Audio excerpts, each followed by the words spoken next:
Yes, people, we are back live. We are back live on the Sarcasm City TV YouTube for another Sarcasm City Sports Q&A. For those that haven't seen the Sarcasm City Sports Q&As before, it's where you, the lovely people of the city of Sarcasm, get to ask any sporting question, people. So get your questions in. Obviously, if you are a member of the channel as well, your questions, your comments take priority like a super chat. Link for the membership is in the pinned comment. But like I said, get your questions in. It can be football, it can be boxing, basketball, whatever sport you want to ask about, that is absolutely fine. And yo, because I washed my hair's gone big, like Kid from Kid and Play. That's why this hoodie just is just not looking. Look how big that. Actually, you don't look too shabby out. You know what I'm saying? I got the afro out, so we just gonna rock that.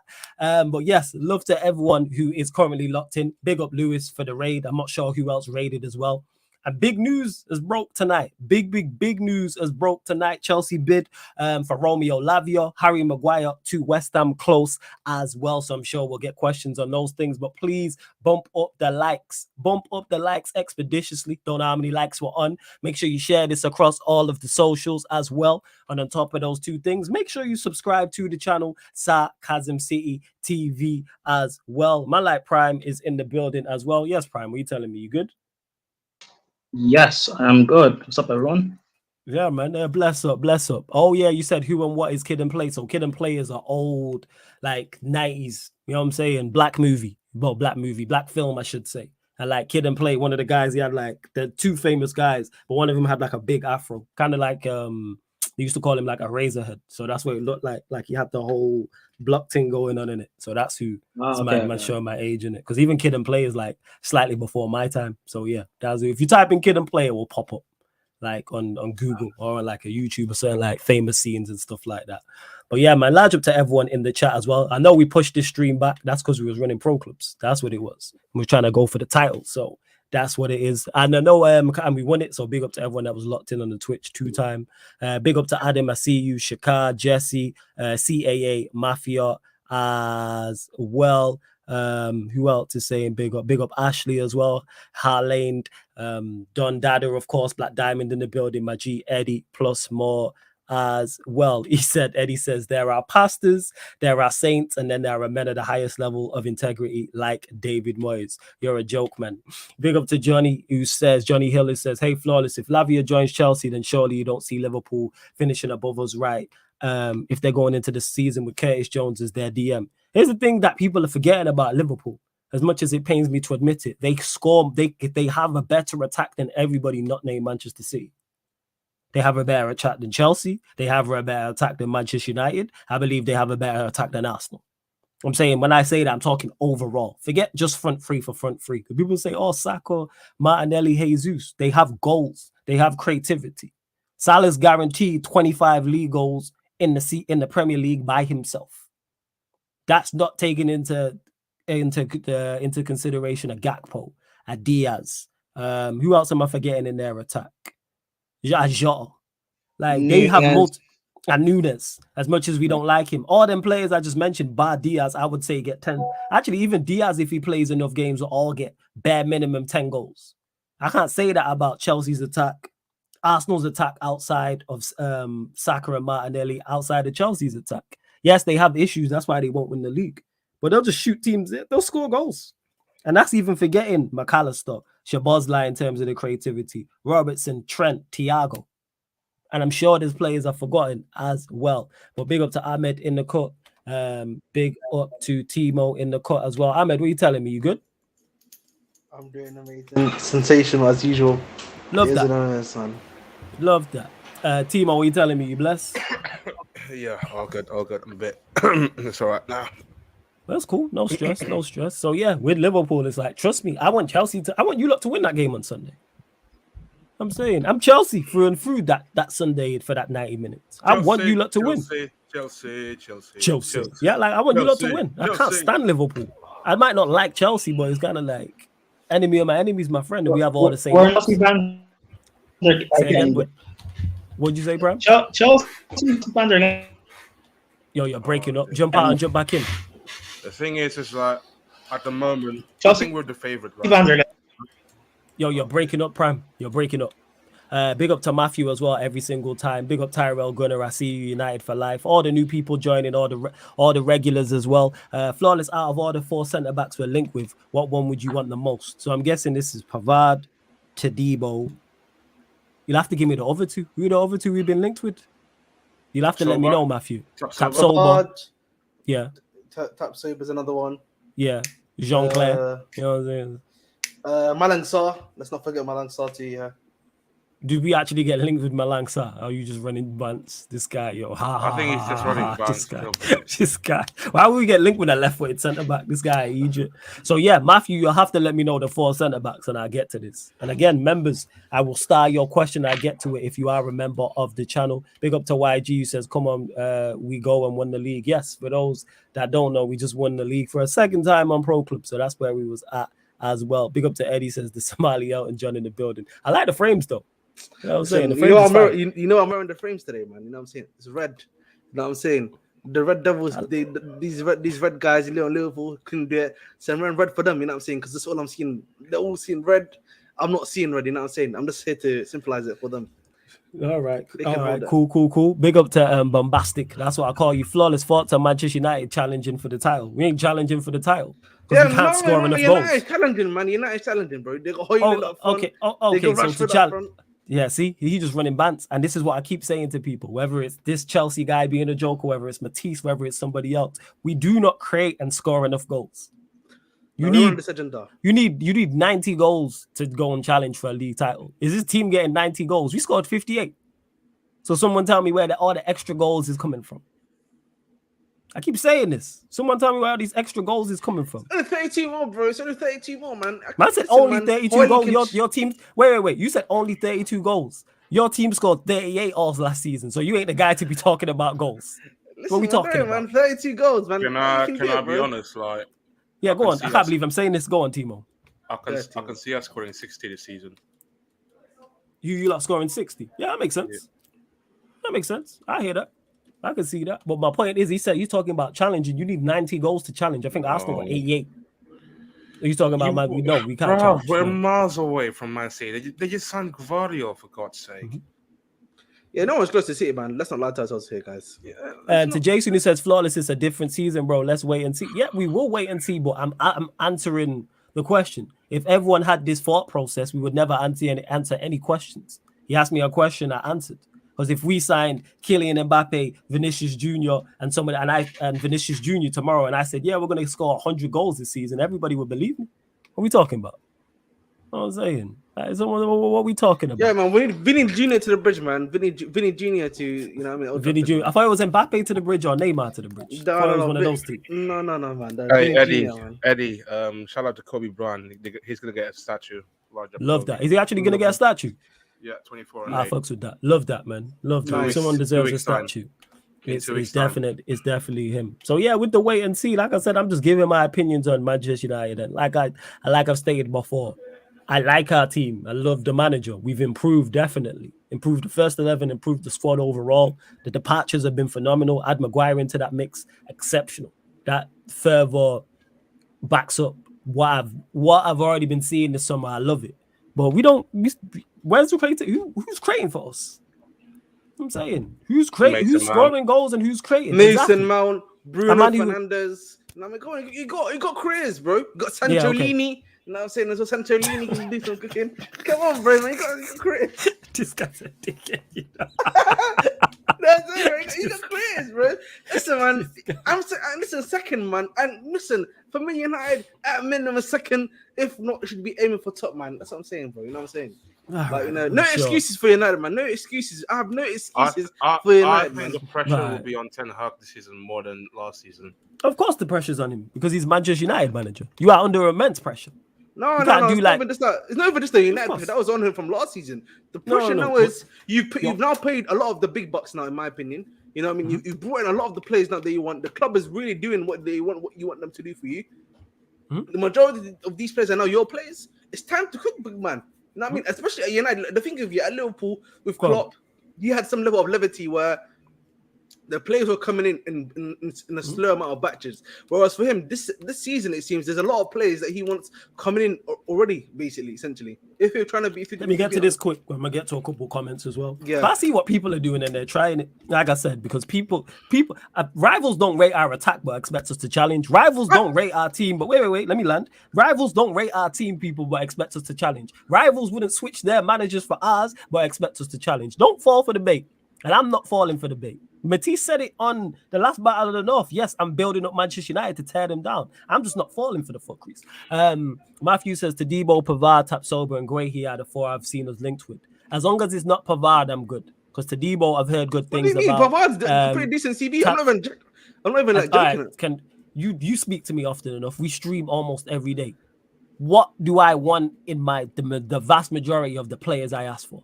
They have to. What do I talk about? No, pace and power, athletes. That's not Pavard. Pavard's boy. He's not athletic. He's not athletic. No, I've watched him play enough. He's not. Bring me athletes. Bring me pace and power.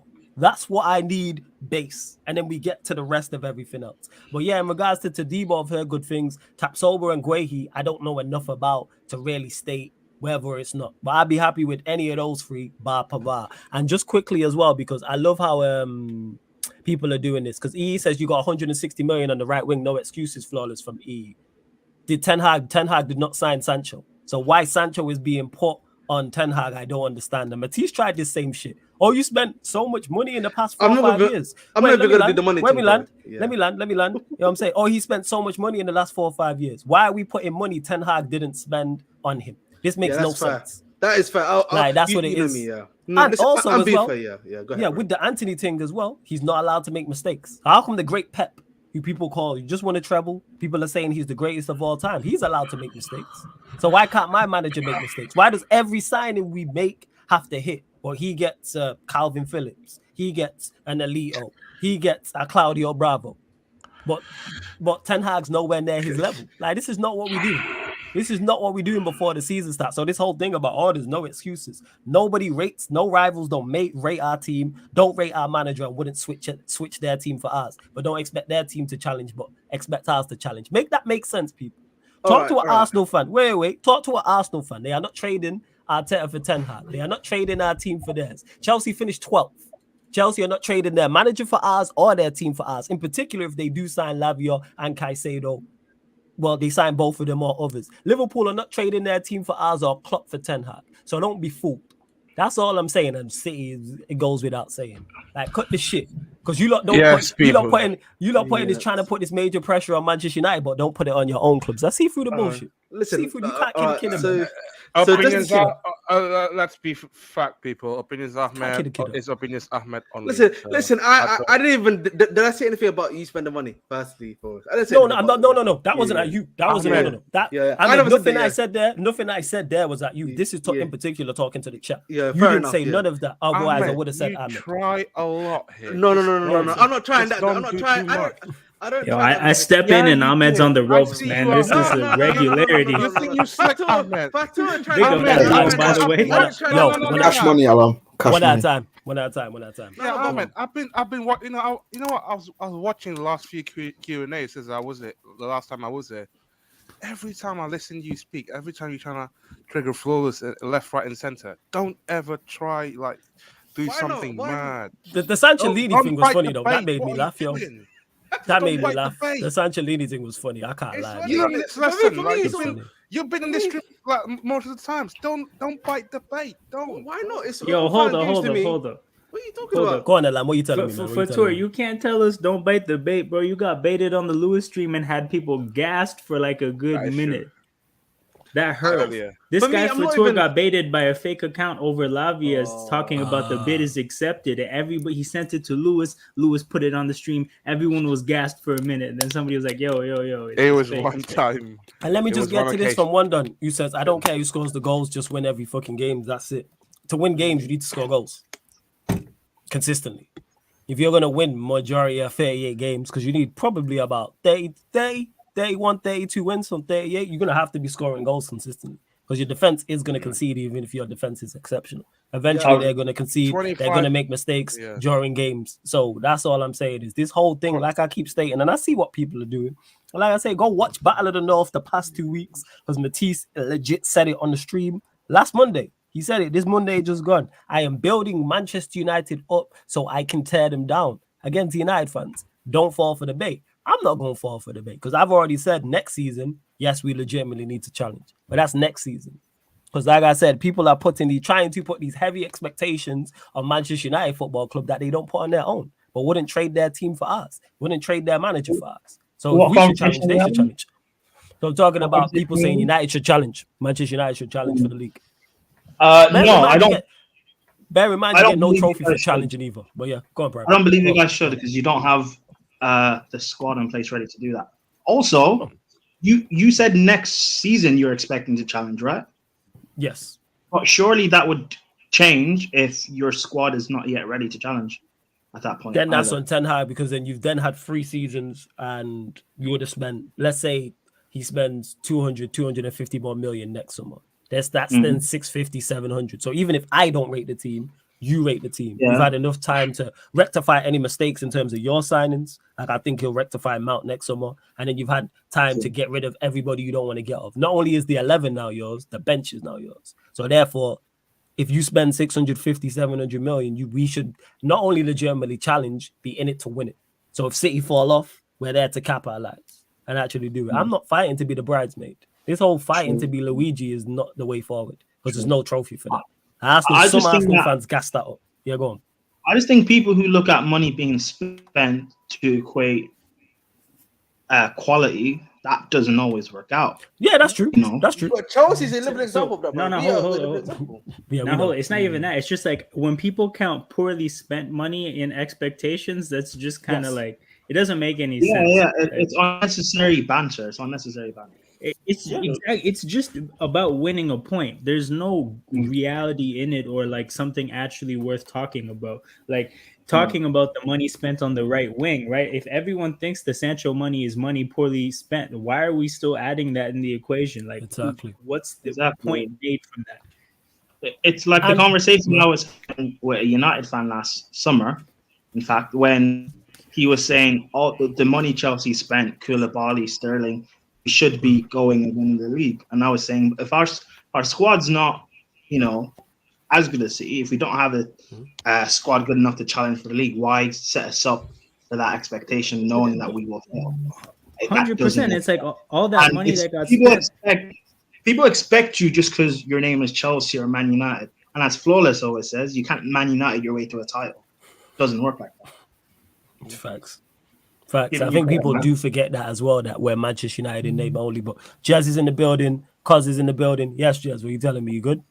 Yeah, man. I'm good, man. I'm just chilling, fam. Yeah, man. Calm. Cuz a long time, man. You good? Salute, Flawless, man. Big up the boys every time, man. You lot, make sure you like up, man. Make sure you guys like up. Been a minute, Kozilla. Yeah, bro. You know, it's works. New work. Fucking schedule's been killing me, but I hear it. It's what it is, man. But I'm back. calm.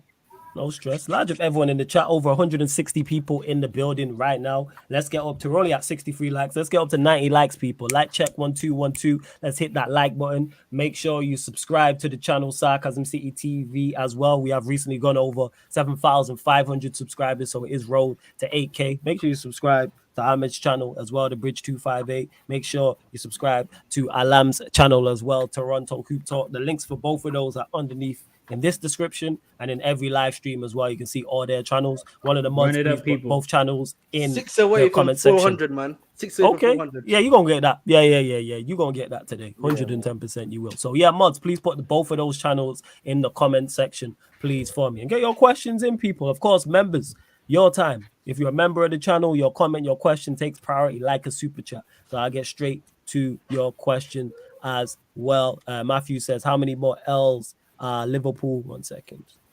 How many more L's are Liverpool gonna wear this transfer market? First Bellingham and now possibly Lavia. It's lovely to see. So what exactly is going on with Lavia? I know Chelsea have made a bid. Has the bid been accepted? It's not been accepted or rejected. We offer initially 3 million more than Liverpool.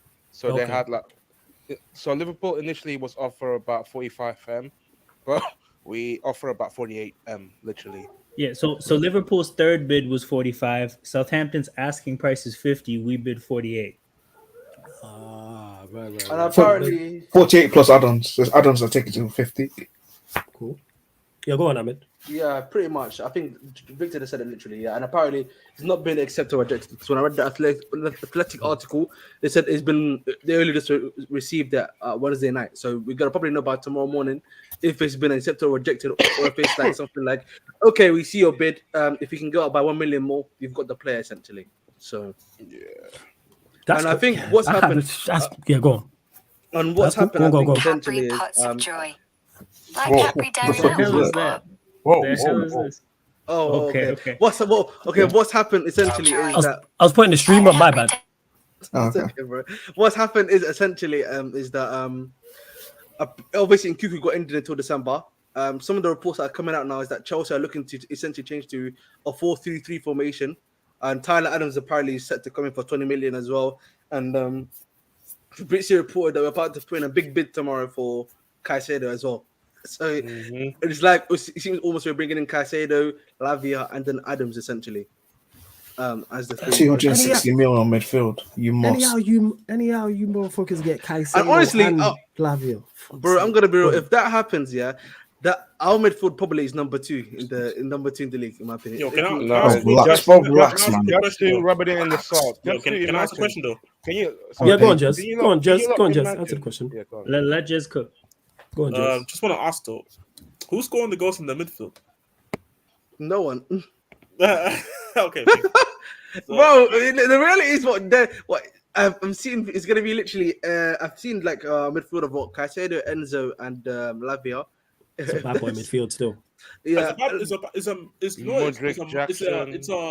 it's a man like Stop saying Modric, hard working. It's a workman like midfield. Outside from Enzo, it's a hard working midfield. So, I mean, Enzo's gonna tell both of them, Lavia and Caicedo, to start picking up some cotton, but that's for another day. But hey, people, before you carry on, just hold up. Bear with me, people. As you can see, wait. Hold up, people. Yes, as you can see here, people, all the views expressed by panelists on Sarcasm City TV are not always the views of Flawless or Sarcasm City TV. No. All I'm saying is, yeah, Enzo's not running shit in the midfield, I'll be honest. Like, you told Jess to cook. This is your... Nah, I told him to cook. I didn't know he's bringing them ingredients, but we move. Yeah, but all I'm saying is, yeah, Enzo's not going to be off the ball moving, running around, pressing. But to be fair with Lavia and Enzo, yeah, like you got very hard working midfielders, but they also have good technical ability, especially Lavia, who can, like, when you actually break down his game, like some of the line breaking passes that he can actually make. Wow, and it's just like, it's going to be interesting, but then if you play that type of midfield, it's even more important than on the wingers, especially to do more. Because Liverpool did the same thing, but you know what the difference was? They had a good fall through the middle, and they had very high scoring wingers. So whoever's playing winger for Chelsea this season, they got to step up if that is the midfield, innit? We won the league. We won the league with Fabregas, Matic, and Oscar in the midfield. I think the midfield that we have now. Yeah, but who was serious damage playing 1 day a week, fam? Who was the front? Yeah, exactly. That's my point. That's my point, though. Like, I'm not saying that midfield is not the issue. I'm saying that this is a quality midfield. I'm saying that if you have a midfield like that, somebody gotta still score goals. So okay, they can chip in a couple of goals, like maybe an ugly goal from like running into the box or from a corner. They can maybe pick up a goal, but none of them are really guys who are known for coming into the box late and scoring goals. So for me, I'm saying, okay, like now it's even more important on the attackers. There's more pressure on them to perform, especially the wingers, in terms of getting the goals. Mikhailo Mudryk, you must. By the way, bro. Mikhailo Mudryk, you must. Yeah, from what you post? Mikhailo, Noni, Sterling, Mattson. 21 Savage, like all of them got to do it, man. 21 Savage. Yeah, see, Eddie knows. Eddie knows in the chat, man. What he said. We know the truth. Oh, if people just look at the history with black people in Argentina. We know, lying about that. We know the streets, man. You ain't lying. You ain't lying about that. This new FIFA game is cooking. Man. You ain't lying about this that. Liverpool team. They're gonna play Trent and Curtis Jones in the midfield, man. No, it'll be McAllister, Szoboszlai, and probably Jones. Yeah. They'll probably be those. You know what I said? I said this to a Liverpool fan. He was going crazy at me for saying that, but I low-key told him that Højbjerg would be a good stopgap for them. I genuinely believe so. Like, bro, I'll be honest. Like, unless because they don't have a 6, yeah, it would be, but that's not saying much. But you're right. Technically, you're being an asshole about it, but technically, you are right. Yeah, but this is my point. This is my point. Like, I feel like he's of a level where, like, okay, he's not good enough realistically to long term, but as a stopgap for one season where they can buy him and then they can move him to the bench, I think it would be a good signing unless they go in and trying to hijack that Amrabat deal. Oh, Gallagher, man. Gallagher's available. Gallagher is not a 6. Gallagher's not a 6 yet. I know he's not a 6, but you know, he's a wink, you know. Come on, bro. I know he's available. All we're missing is it. Yeah, it is. Come on, man. We know Gallagher's available. We're not saying just let him play there. That's not the craziest thing, is it?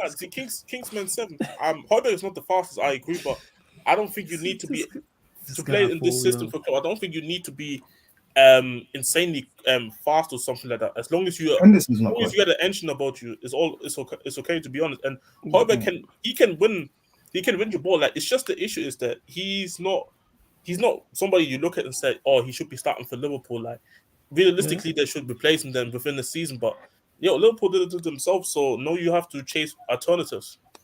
No, that's facts. That is fully on them. But hey, chat again. Yeah, go on, Alam. Go on. I mean, Højbjerg is definitely an Arthur Melo upgrade. So you can't argue against that. You might say Arthur Melo, oh my days, I even forgot him. Facts. I'm saying that's them struggling on the last day. But yeah, to the chat as well. Obviously, with the switching back to the other thing in the title in regards to Harry Maguire. So have we actually accepted the 30 mil offer and he's agreed personal terms? Or have I heard wrong? Somebody in the chat, please. I think it's accepted, but the personal terms just have to be agreed. I think that's what it was. And Fabrizio said it shouldn't be an issue. He's trying to negotiate the captaincy right now. He's like, hey, Rice isn't here anymore. Facts, Rice isn't here anymore. I'm United captain. I've played, on the big stage with England. Yeah. He's like, I need that captaincy or I'm not coming. Bro. James Ward-Prowse putting in those corners on free kicks to Harry Maguire, Edson Alvarez, and Denmark and Chuse. Edson Alvarez defending those corners and free kicks, man, it's gonna be hell. Kurt Zuma if they lose Paqueta, they're going down, man. Hell no. I'm saying, but because did you have that great of a season? Who's not had that great of a season? Who? Paqueta last season did you have a great of a season? He wasn't that great. He wasn't that great. Yeah, because West Ham were cheeks, man. No, but it wasn't just that West Ham were cheap. Because like Moyes. Hey, they won a European trophy. Don't do that. They had a great season. No. I'm saying he didn't have a great season at West Ham. Like similar to Paqueta. Oh, Paqueta, okay, but there's some players that still work in that Moyes system. Like Antonio said the best, bro, and like he wasn't working in that Moyes system essentially. Mm-hmm. So it's what it is. You know what I'm saying? If he goes to like Man City, I'm pretty sure 25-year-old he'll flourish there, bro. He'll probably be back to his young days. If Paqueta's going to Man City, West Ham going down for sure.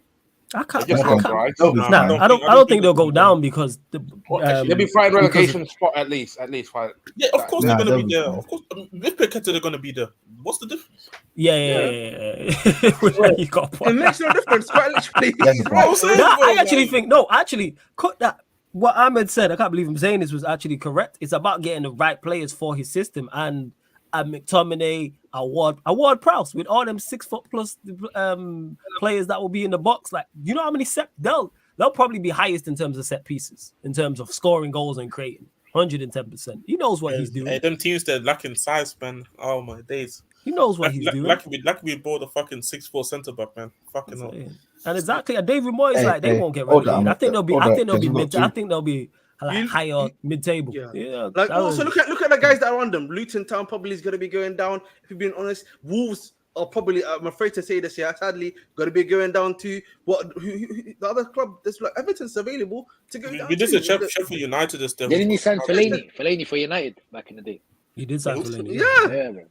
That's what I'm saying. Like, at the end of the day, man, there's a lot of like other clubs, sadly, that are worse than West Ham currently. So yeah, that's the thing. That's what. What did I say earlier, Ahmed? I said Luton Town, Wolves, and who was the last team? I said, bro. I think it was. I can check. Let me check my stream right now quickly. I'll just. Before you continue, before you might continue as well. 1 second, Prem.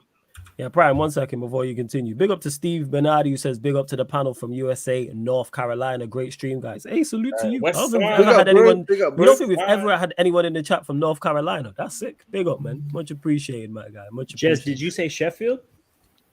I think it might have been. I said Luton Town. I definitely said Luton Town and Wolves. No, you said Forest, bro. That was your hot take. Yeah, Forest. Yeah, I said the hot take that Forest got done. Yeah. That's not a hot take.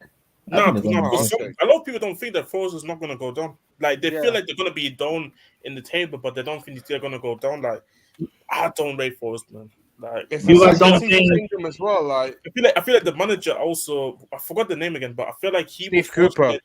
Steve Cooper. I feel like he was fortunate enough that he did ended up getting like a winning streak or getting results, so they could have stayed up. But because of the super team, didn't their striker, just start going crazy at the end? Yeah, Wonny was stepping up and everything. 10 goals in 5 games, bro. Did he get 10 in 5? Yeah. To keep a team up, bro, he's a legend. Literally, bro, that guy literally was not hooping the whole time in the early part of the season. The last 5 games, though, 10 in 5. Yo, parachute payments on the line, and he started hooping. That's good. He went back to Nigeria, got the Nigerian. That's good straight from Nigeria, man. Respect. Respect for him, though. I didn't know. I knew his record was good, but I didn't know it was that good towards the end. I knew the record was good, though. Nah, that's impressive. 110%. That is definitely impressive, without doubt. Bro, he was saying, "Yo, Haaland, I gave you a head start from like." Here's the thing: if they stay up for the next couple of years, he needs a statue. Like if they build a run in the Premier League off this, he needs a statue. So the fans will definitely remember him for that, like 110%. That is something different. For real. By the way, just to laugh at Leeds, they got hijacked today for Max Aarons. Oh, did they? Let's go, man. Fuck Leeds, man. Love that. That was hilarious, bro. Like, I was like, how are you getting hijacked by Leeds? How are you getting hijacked like that? But bro, I can't lie to you. Bournemouth, they're building a team, bro. And I know I like what Bournemouth are doing. I'll be honest. I think they're my overachievers for this season. I think that are we not saying Palace to get relegated? I don't think they not. Every season, everybody says they're going to get relegated, and I just don't. No, I think this is the season they actually do go down. Go ahead, last season. And or Elise could be gone as well. Where are the goals? Nah, okay. If they go, that's a different conversation. But I'm talking as of right now. I don't see it. Yeah, but as of right, but it looks like Elise is coming to Chelsea. I'm saying, that's what I'm saying. That's what I'm saying. As of right now. If Elisa and Essa are gone, then we can have the conversation later in the window again. They're not as bad as Wolves, though, man. Yeah, for me, I said this already on Ahmed's stream earlier that I think Wolves, Luton Town, and Nottingham Forest going down for me. Yeah, man. Luton Town starts Ross Barkley, bro. It's raps for them, man. Yeah. What was my 3? Mine's I think Luton, West Ham. Don't know who the 3rd one was. The thing was, I said West Ham, but the thing for me, is that I just don't know. Oh no, not West Ham, Palace. Sorry, not West Ham. I think the thing with West Ham is that they just have too much quality to go down. It's almost like it's going to be too. The plays they have and the ability they have is just going to force them to not be able to go down. If you get what I mean. But that's just me. To Warrior J asking me about who I've got getting actually relegated. I'm not sure. I have to look because I don't know. I'm not gonna lie. I don't know the business any of them teams have done. So some of them teams could have done great business. Some of that went under my radar, or some of them could have lost players as well. So I really have to look because I've really not checked out what anybody's, not even just teams battling relegation. Anyone outside the Big Six, really. I don't really know too much what's going on. So I've just mainly been focused. Obviously, the main talk has been United, and then obviously other sides in the Big Six as well. So yeah, I'm unsure. What's this? Why is it only United getting spoke about? 360 million for Ten Hag. Chelsea spent 3 times the amount. I think it's more so because 1, we're a bigger club and people care more. 2 is because it wasn't Poch. If Poch had spent that much money, there'd be more pressure on him.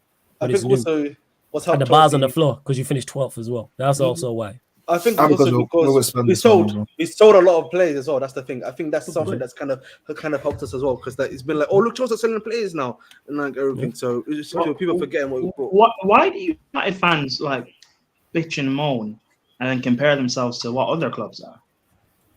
No, it's not even that. It's just, for me, it's like, I don't think United are the only club getting spoken about. I think people bring up the money Chelsea spent all the time. Like, I see it brought up all the time. No, I don't think that's right, a unique circumstance. I see United fans. I see United. Well, I'm not going to say United, a certain sector of United fans crying and moaning, saying that why people talking about the money we spent or Ten Hag. Look at what Chelsea on or Arsenal, whatever. You're the biggest club in this country. You're going to get spoken about more than Chelsea. Yeah. Like, it's just normal. Yeah, I think it just comes from the unfairness, because I don't mind us being spoken about. It happens, and I see the amount of nonsense I see and agendas I see get ran. And people gonna do it on socials for bants, trolls, all that type of stuff. Man ignores it, but it's like when I'm on streams, so whether it's with fellow panelists or people in the chat, it's like, all right, because since I'm being asked about it, I'm gonna address it. I don't mind it. It's just the fact of, forget the money spent. Do you rate the team? Now, if people genuinely rated that team and said you should challenge, cool. But people want to run and laugh and talk about how bad our side is, how bad our side is in particularly attacking, and say in the same breath, oh, we should challenge. It makes no sense. It's one or the other. Either you rate our team highly enough and it should challenge, or the team is not good enough and you want to run banter and run jokes about it. People already mentioned, oh, Hoyland scored 9 goals. Or you signed Mason Mount. They're the 2 attackers we've added to 58 league goals. So how are we getting 85, 90 plus? Like, what are we doing here? Right, but big up to Mike, who says Sheffield United. Big up for the super chat, Mike. Much appreciated. Says Sheffield United going down. They haven't bought anyone and sold all their key players. Their fans have been fuming about this. I don't even know who they sold. This is what I'm saying. So yeah, I saw a post about this. Apparently, Sheffield United, their 5 biggest transfer creators last year, like 3 of them were in on loan, and they've returned to their old clubs. And they sold one of them, and they haven't replaced anybody. So they just have one of their top 5 chance creators from last year. Jesus. So that's a rough fucking circumstance to enter the Premier League. I was gutted when I saw India going back to Marseille, to his boyhood club, because I can't lie, bro. Obviously, he scored a goal to kick us out of the FA Cup, I think it was. But before that, I was watching them in the Championship. Like, man, that was a serious baller. You know it is, yeah. Quick story, yeah, about Van Dijk. Yeah. Believe it or not, this guy came to my school. Like, I played against this guy ever since from year 7 all the way up to year 11. I remember when he first came into my school, he came from Marseille's academy. He couldn't speak a word of English. And then we played all the way up until year 11, until he went up to, I think it was Bournemouth. And then he left Bournemouth, and then he went to Rising Ballers. And then from Rising Ballers, yeah, I remember the Rising Ballers video, yeah. His story is incredible, bro. But he's a player as well. I was he cooking you guys? I think he's going to be a world-class player in the future, man. Huh? Was he cooking you guys? I mean, back then he was very small, but he was probably one of the best technically in our year. But it was a lot easier to muscle him off the ball, you know what I'm saying? But right now, this guy, he's gonna go to the top, man. He's gonna go places. Yeah, I like him a lot. I would have taken the Tottenham this year, but obviously we weren't looking at him in a shame. Yeah, but he got Maddison though, so I can't blame. I said we got Maddison though. Yeah, of course we got Maddison in it, but still, like, get extra help in it. Like, obviously we still need to make more signings. To be honest, like, obviously Ange is also saying that he wants at least 2 more signings, 1 centre back. But I've seen us getting linked to Esse, but only if Højbjerg and Ndombele leave. If them two guys can leave. Hey man, bring me Esse, man. I love that guy. And someone said, speaking of obviously Palace players, is Elise injured? Someone said that in the chat. Yeah, he got injured in the Euros tournament. Hamstring. 21. He's out till October. That's crazy. That is, but hey, Mike, big up for the super chat, man. Much appreciated. Big up, man. Much appreciated. For real. And obviously as well, in Nkunku, how long is he out for? Is it 3 months or 4 months? 16 weeks, bro. 4 months. Yo, here's the thing. Nobody can say for sure. They're basically a bunch of numbers that get thrown around. It's realistically a range of 3 to 4 months. Like, it's one of those things you can't call precisely. You got to see how it heals. Yeah, exactly, and how he recovers as well. And like, exactly. Maybe he gets a setback and could miss another month. And like, who knows? Exactly.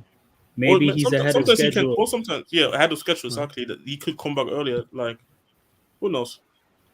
Could be come back for the Arsenal game in October as well. Well, he's expected to be back in November. That is predicted, but you never know what can happen. Forget that, but staying with Chelsea. Yeah, go on, cuz. My top 6. Yeah. Nah, it's cool. Have I even gave my top 6 currently right now? I think City win the league, Liverpool finished second, United third. This is how everyone's currently right now, people. Arsenal 4th. I mean, Newcastle finished 5th. Because of the unknown with Spurs. I don't know between you lot and Spurs. I think you'll be 6 and 7, but I just don't know where it is in regards to. I actually get earlier my 6. Can I be honest here? I feel like this is the year that Liverpool will finish outside top 5 again, just purely because. So outside the top 5. Let's do everyone's. Just purely because, like, if they're going to this season without a DM, they're not making it top 4. You crazy? Fuck it. They need another centre back realistically as well. Yeah, the ideal world, but yeah, in regards to that, who am I going 6 and 7? Because Postecoglou's the unknown. It's on Kane. Now, again, people, this is how everyone's constructed right now. It's the 10th of August, 2023. So this is right now. So this is not including Kane potentially leaving Spurs, Lavia or Caicedo or somebody else going to. I go Spurs 6, Chelsea 7. That'd be my top. I know you asked for a top 6. That'd be my top 7 currently right now. But that could change, like I said, people with incomings and outgoings. But I actually did want to speak on predictions in regards to not even top 7s, because I want to do that when the window closes. More so, obviously, the big game on the weekend. Well, the biggest game of the weekend is Chelsea-Liverpool. Ahmed, we'll go to prediction. I want to know your prediction. Because I was watching Lewis's stream. I got attacked in the chat unfairly. I was just asking questions, but yeah, predictions. Bro, they were predicting Ghanaian egg eater for no reason. I honestly think it probably will end 2-2. I think 2-2 Chelsea Liverpool. All right, cool. I think it's gonna be a lot of attacking, a lot of defending, not a lot of stuff happening in the midfield. I'm afraid no control. How are we scoring 2 goals? Let's not go there. Wait, Prime. Let's not go there. I just want to hear everyone's predictions first. So you're saying 2-2. Timo? I'll say 2-2 draw as well. So you saying draw, Victor? 1-1. Cuz? I think we turn them over. 4-1 Chelsea. 4-1 Chelsea. Let's go. Okay. Prime, what you saying? 3-1 Liverpool. 3-1. 3-1 Liverpool. Alam, what you saying? 2-1 Liverpool. Wait, did Prime say 3-1 Liverpool? He said 3-1 Liverpool. Yeah. So we got draws. We got a couple Chelsea wins. And wait, we got one Chelsea win because everyone else said draw still. Wait, Victor, what did you say? You say draw. You said 1-1, right? 1-1. You said 1-1. So Ahmed said draw. Timo said draw. Victor said draw. Alam, what did you say again? Sorry? 2-1 Liverpool. You said 2. So we got 2 Liverpools in Alam and Prime. And Cos said Chelsea win. Jez is the only other non-Chelsea fan making a prediction. What are you saying? Liverpool Chelsea. I said this. I said 2-2 as well. 2-2. I think it's going to be a high score draw. Let's go. I'm saying I think 2-1 Liverpool. That's what I've got. I got 2-1 Liverpool for this. All right, it's gonna be good, and there will be a watch along for it, people, over on the Twitch. Don't worry about that. There will be a watch along for that TV as again well. With Peter Drury as a commentary. Let's go. Yes. Timo, you going? I'm guessing, right? Yes, sir. Yeah, you be there, man. Of course. JB said, you know why you got attacked flawless. All I said was big up to the chat, and I started getting attacked. And I said, what's everyone's prediction for the Liverpool game? I was like, is everyone optimistic? And I was genuinely, I can't ask questions no more. I actually forgot to ask you for this. Did you see your boy Hussein's reaction, bro? Like, I heard about it, but I didn't see it. He's stressed. He sounded like the local Arab guys that you meet, like, you know, when they're angry. That's a hilarious thing to say because he is quite literally the local Arab guy you would meet. Like, that is who he is. Facts. He's the local Arab guy in the content creator space. That is a fact. You know what I'm saying? That is you right. And just quickly to answer the question from Nick, he says you're doing the watch along for Burnley, Manchester City on Friday. Yes, all of the watch alongs are already on the Twitch schedule with people. All of the watch alongs. So Friday you will get Burnley versus Manchester City. Saturday you'll get the early kick, Arsenal versus Nottingham Forest. Sunday you'll get 2 games. The first one I believe is Brentford versus Tottenham. I believe so. It's Brentford versus Tottenham, and of course Chelsea versus Liverpool. So all those games are on the Twitch, and then Monday, obviously, you'll get the Manchester United Wolves watch along right here on the YouTube channel. So yeah, you're gonna get constant watch alongs. Say again. Who said 3-1 Chelsea? Who said 3-1 Chelsea? 4-1 Chelsea? Cause explain that, bro. Is he there? Yeah, cause it's there. Yeah, I think I'm very high on Nico Jackson. I think this guy's going to be a big player for us. The Liverpool defense has a lot of mistakes. Especially, we saw how well we done against them when we pressed their back line. Nico's going to be hunting from them from the first minute to the 90th minute. How well did you do against them? A lot of goals in the game. Who? Us. When? Throughout the years. How many times we played against Liverpool? We always play well against Liverpool. It's always been a competitive game. So this is the They've thing, been right? draws, though. No, but Prime, this is the thing. We'll generate enough chances to score 4 goals because we tend to do that against Liverpool. As for whether the chances get they generate chances against us, and their attack is. Nothing I said has anything. No. You don't know that. You don't know that, Prime. It's a completely different. We don't know what. They haven't. Don't know what. You don't know. You don't. Hold on. Let me explain before you cut me off. What I'm saying is, we don't know. It's a complete unknown. This Pochettino team is nothing like the teams that they've played against before. So you can't make that assumption. But we do know what Liverpool are. We know that they generate goals. What do you mean exactly? So I can guarantee that they'll. I can guarantee they'll score goals. We can't guarantee that we will. I think Prime is right. I do agree with Prime on that. We have. I think Liverpool have shown that. Yes, fine. We can generate chances. We can't. We don't know yet. We'll actually put these chances away. And when you look at us defensively, I guess we're solid enough, which is fine. But yeah, you're good enough for that. But our defense, majority of them are just injury prone anyway. So an injury here or there, and that defense kind of looks shaky. Kepa is still here. So that's another. That's another goal guarantee. Hey, I don't see this thing where we rock up and just batter them 4-1. That's not. Hey, I just want to let. By the way, it was a prediction anyway, so I don't know why you're taking this solidity. I don't know why. Go on, Ahmed. Listen, man. Listen, Kepa may not even be here on Sunday. Who's your current backup goalkeeper? Sanchez. Sanchez is there. Sanchez. Oh yeah, shit. I forgot you signed, man. So listen, man, Kepa might be. Tuchel's gonna come in and take Kepa before Sunday, man. God willing. I just think. Well, let me just draw is more realistic than us beating them. No, I hear you, but let me finish off here. Again, if we look at our paper, right? Look at our midfield. We have two guys. We have two guys potentially coming in that could change our whole midfield. Yeah, Lavia and Caicedo. That's a different conversation. They're going to be coming up to Stamford Bridge with a midfield of Curtis Jones. They might even play in Trent midfield, and if they do, we've got Mudryk on the left that's going to run their. They're going to run their right back from pillar to post, bro. So at the end of the day, I reckon we're going to be very solid in that game.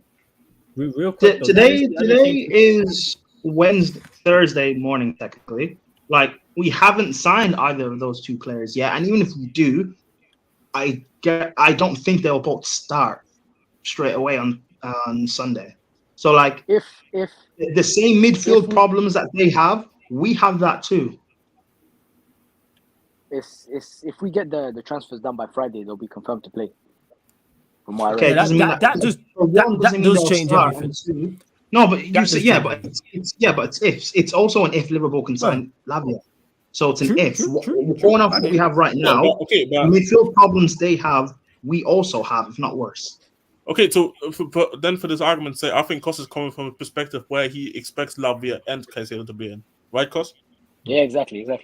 So this is the whole. So it doesn't really matter if you say if and that. Like we're talking about in a scenario when these two are in. Then to be fair, like I kind of hear where you're coming from. I think 4 goals is kind of crazy. I don't because I just don't believe in Chelsea's attacker like that. But I definitely feel like Chelsea can definitely score at least 2. With this Liverpool defense, and I don't know who the fuck is gonna play 6 for them. Like apparently Curtis Jones is even injured, so I don't even know on that. So it'll be Szoboszlai, McAllister, and one of somebody they're gonna put somebody in like fuck. I might have to put Van Dijk. They're going to put budget in the midfield. Even if I think he's injured. I think he's injured. No, he's just come back from injury. Yeah, but yeah, so they ain't gonna throw him in. I think the fair question to us is like, I think this is probably the midfield that's gonna start, because I do think both Enzo and Lavia probably won't be officially be able to be signed by the Premier League at 12 p.m. Which is noon. Gallagher and Enzo versus what is it gonna be? What Szoboszlai, McAllister, and somebody. Yeah, probably Trent, man. Cool. I don't think it'll be Trent. I think it'll be somebody else. They'll play a Jones in there. It'll be a Jones. Here's the thing: whoever they put, that midfield is like, it's a serious problem of what are they going to do to stop from getting ran through. Bro, if I'm the coach, attack that left side. Attack that left side with your left winger. Attack it every time, fam. Like, go attack Trent. Should be an entertaining game. And if I'm Klopp, I'm saying attack Chelsea's left side as well. Yeah, it's one of those. There's glaring strengths and there's glaring strengths and glaring weaknesses in both sides. That's what makes this interesting. Big up to Matthew for this. He says, "Are the Chelsea fans happy with Reece James as captain?" We'll just quickly go around. We'll go to you first, Ahmed. You happy with Reece James as captain? Just quickly. I'm pretty happy with him. You know, I mean, look, obviously, you know, he needs to stay fit. Otherwise, we're gonna need another vice captain. You know what I'm saying? But hopefully, let's hope he's fit better than Cuz. What are you saying? Timo, happy with Reece James as captain? Yeah, much deserved for him. Happy for him as well. Calm. Victor, what are you saying? Yeah, I'm happy for him. It's just crazy how our two most injury-prone players are captain and vice-captain. So Silva will probably most likely be our captain for most games of the season. That's mad. Cuz, what are you saying about Reece James as captain? Yeah, over the moon, man. Proper Londoner, proper Chelsea. Great mentality. Best right back on the planet, man. What more could I ask for? First. Prime, what are you saying? Hey, man. My captain. All right, good. I didn't even say that. Flawless. No, I was just making sure. I know what you're like. I said don't because I saw you just change the picture right now. I saw you just change that right now. Flawless, put the gun away. Anyway. I seen you. I know what you're like. You know what I'm saying?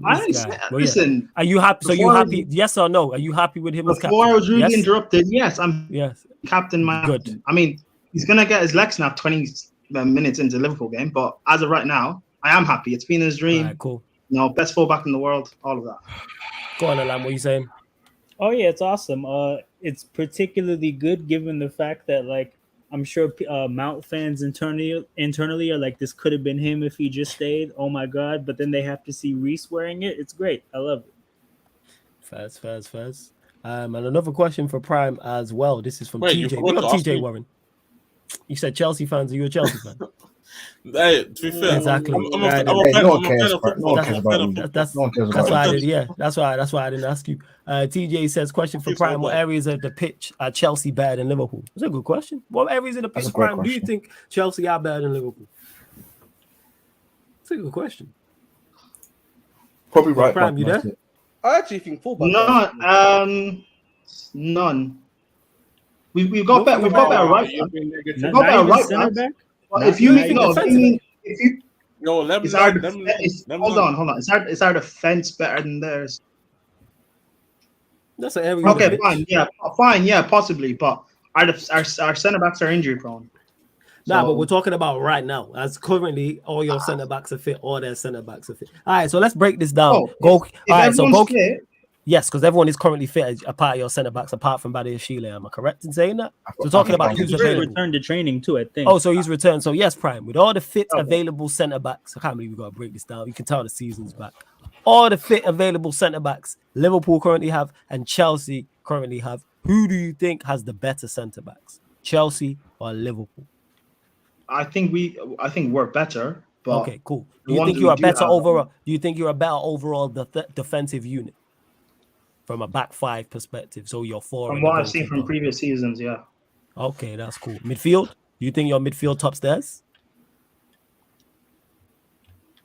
I mean, it's close. My bad. Asking. Genuinely, barely. Okay. I mean, barely. I mean, Enzo's better than what they have, but aside from that, yeah, that's fair. I get what you're saying, and obviously Liverpool's attack's better. So there you go, TJ. You got your answer in that. You know what I'm saying? We got there in the end.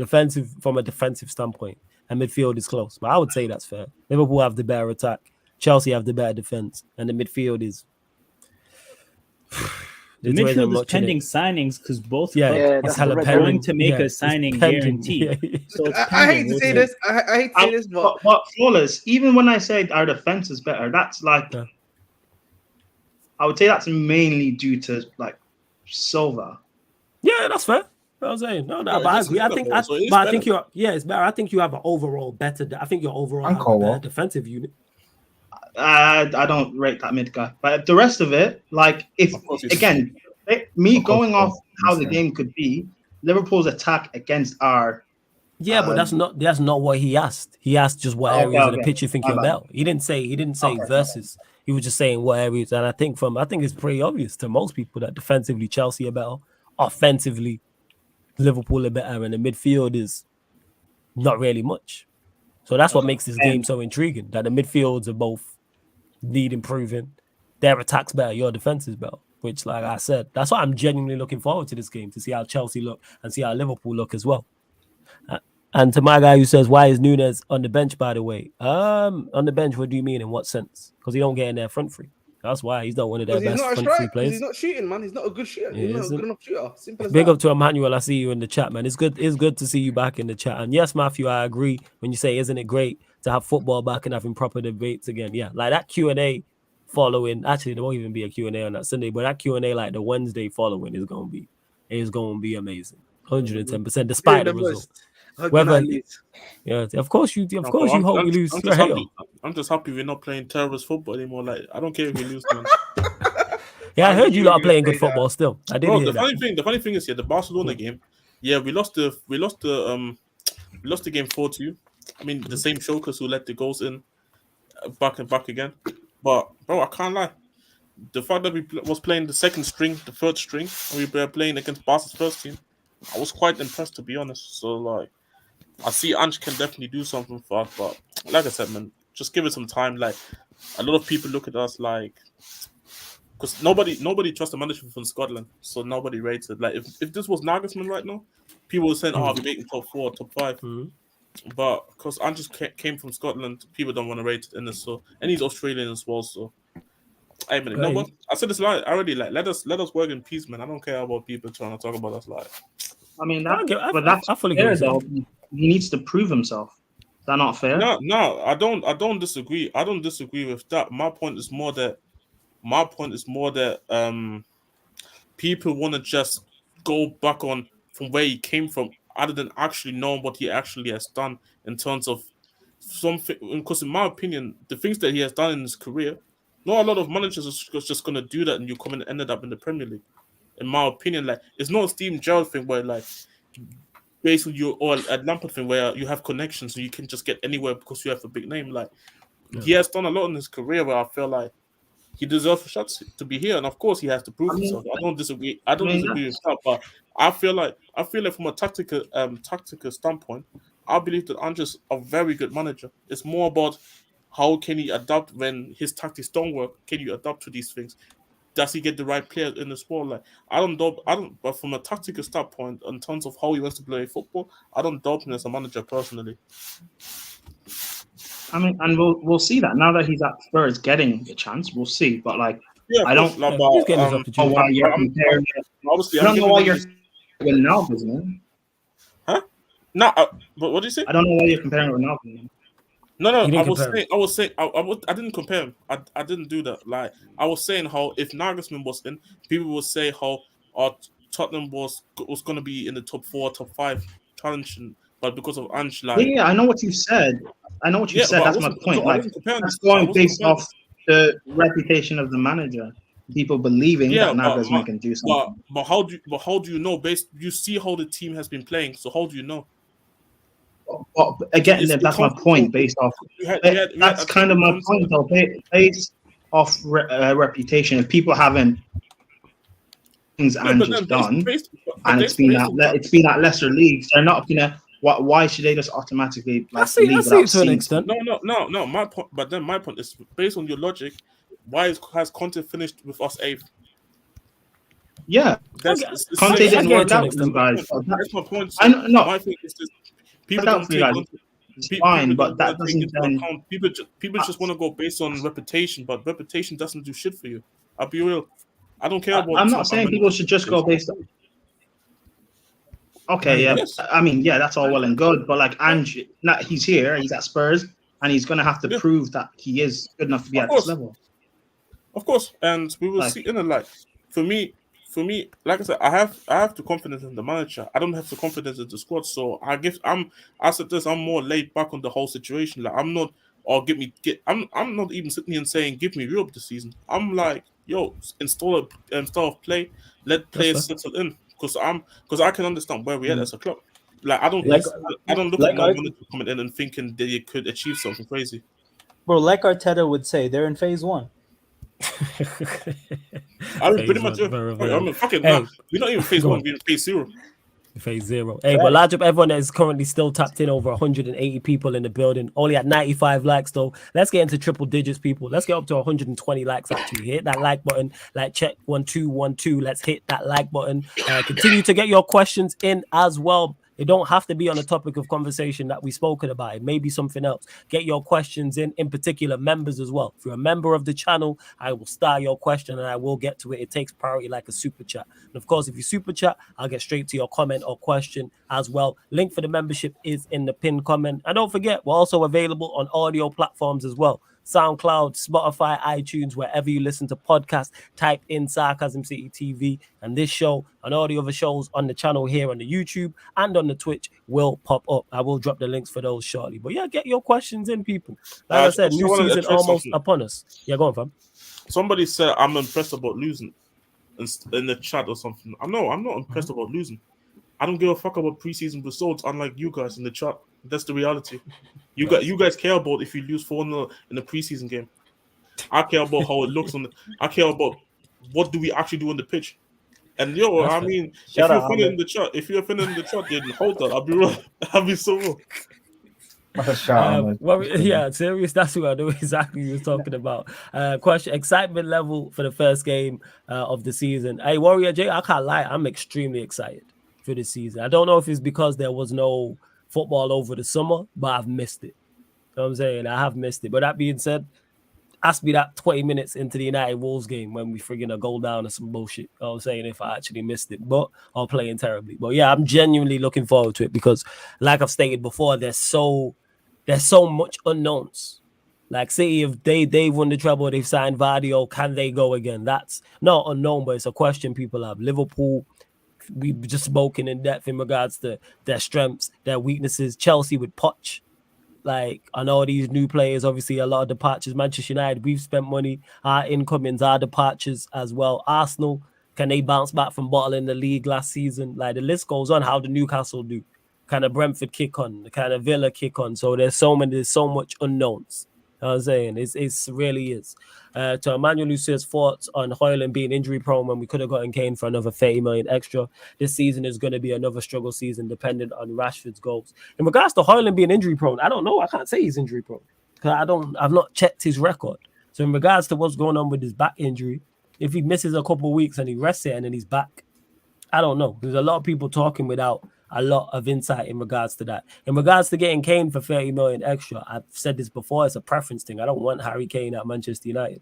Not for the fee we're talking. You're saying 30 mil extra. I think it's a rip-off to sign any player for a last year of his deal for 90 M's and he wants to leave. I think that's just bad business no matter who the player is. I think that's bad business for Kylian Mbappe. I think it's really silly. United spending 90 million, 100 million on a player who you can talk to in 6 months for free. And cut out the middleman, and you can literally start a deal in January and have him the year after. So yeah, with Kane, he don't fit what we're trying to do either, stylistically. We're doing the runners thing. We're doing a quick transition. That is not Harry Kane's game. Not saying he's not a good player. Not saying he wouldn't improve the team because he would, but I'm not with it. But I do agree this season's going to be another struggle season depending on... Absolutely is. I agree with that, Emmanuel. 110% I agree with that. We are going to struggle to score goals. Because all of a sudden, people think that we're going to create so much more and score all these goals. Even with Højlund, which I like as a signing. But we don't have creative. Who's creating for these men? Our creators haven't changed from last season. Yes, I think we'll get more goals because we win the ball higher up the pitch and we transition quicker. I can see that and us creating more chances. But there's many games we played where we had one shot of the whole game, or we had 2 shots on target, or it took us the 70th minute to have a shot on target. People act like this shit didn't happen. He scored 58 league goals. Rashford got 18 of those.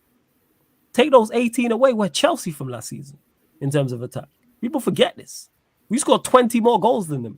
Rashford got 18 of those. You're Chelsea this season. Yeah. No, Chelsea past season. Obviously, I don't know how many goals you're going to score this season. I'm saying the season just scored. We scored 20 more goals. I'm saying it'll be the same roughly. But anyway. Nah, I think you'll get more than 38. I think you score more than 38 goals. Like a good quarter of our chances fell to Havertz's feet last year, bro. The bar is just has to be mediocre, and we're scoring. I'm joking. But anyway, with Chelsea guys, do you guys not have a problem with our squad in terms of injury-prone players? In what, sorry? What? You guys not have a problem that we have quite a few injury-prone players? Again, that is going to be put on the side. I can't lie, because we were going to play like one game a week. So I would worry about our medical department aside for a bit, and then let's just focus on our, how are we going to set up the season, like without our, let's say, for example, like how are we going to set up without Nkunku for the next couple of months now? So let's just focus on the tactics and then get the right players in the right position first, and then we focus on the medical department later. So. Yo, hold up, Prime. Just to get organized with the conversation, like who are the injury players? So we're talking about Fofana, Nkunku, Reece James. Who else? Chilwell probably. Well, I don't even know if Nkunku is like but who else? He's just injured, but sure. So this is what I'm saying. Like, who are you talking about? Chilwell, Cucurella, Fofana. Cucurella's was not out at all last season. But he's just ass. He was out for a bit last season. Yeah, facts. He just cheeks. He was out for a bit last season, though.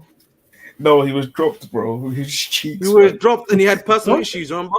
He had personal issues. Remember? All right, remove him. All right, remove him. But the rest, like, I don't know. I just think we have injury players in the positions. No, I think. Is that not a thing? No, I think the thing is, who's those players back up when they're injured? So I think we should be fine. Malo Gusto's not. Okay, well, Chilwell's going to be playing since he's vice captain. He's injury prone. The backup is Cucurella, who people, as you said, cheeks. Yeah, but there's Matson. James is fine, fair enough, because we've got Gusto, and that's fine. Our centre backs, though, Fofana. Yeah, Disasi.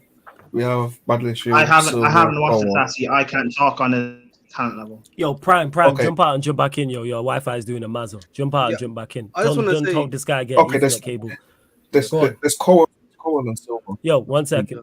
Let me just get to a couple of things. Prime, jump out and jump back in. Emmanuel, I hear this. You say Kane is guaranteed 25 goals in the league and 40 goals all comps plus at least 15 assists. He's worth it. Fuck the style of play. Martial can't even run anymore. I don't know why you mentioning Martial. We all know Martial's not good enough. This is why I've mentioned needing more strikers than him. Kane is a guaranteed 25 goals. He is 40 in all comps. We are not 25 goals away from doing anything.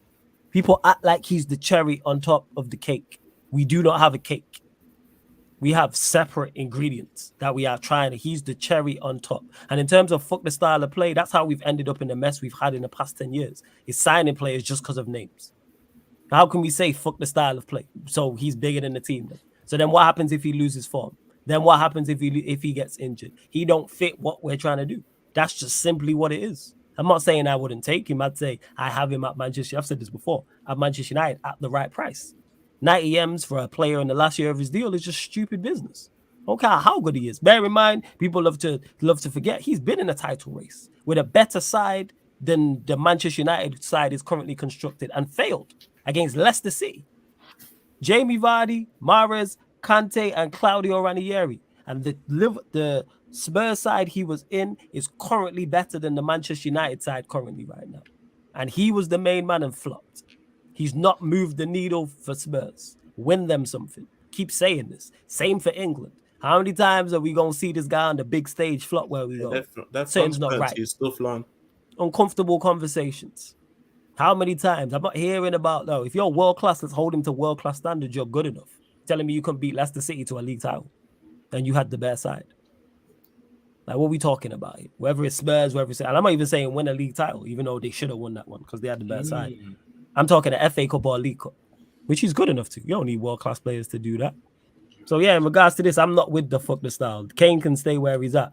And to CAA Mafia said that's little club mentality. You pay the money and secure one of the best strikers in the Premier League history. How United have fallen. I don't know where you've been, my guy, but Manchester United have done fallen. What are we talking about? Yeah, this is why we haven't won a major trophy. And I don't know if you've been asleep for 10 years, but we've been falling. So what are we talking about? It's not a question of it's not a question of little club mentality. You just don't pay the money and secure one of the best. What's him being at Spurs won him? What's he done for Spurs? Someone tell me. What did Spurs win? Minus individual accolades, what's he won for Spurs? And he's been in positions to win trophies for Spurs. Exactly. Nothing. So why am I betting the house on somebody who's done nothing for Spurs?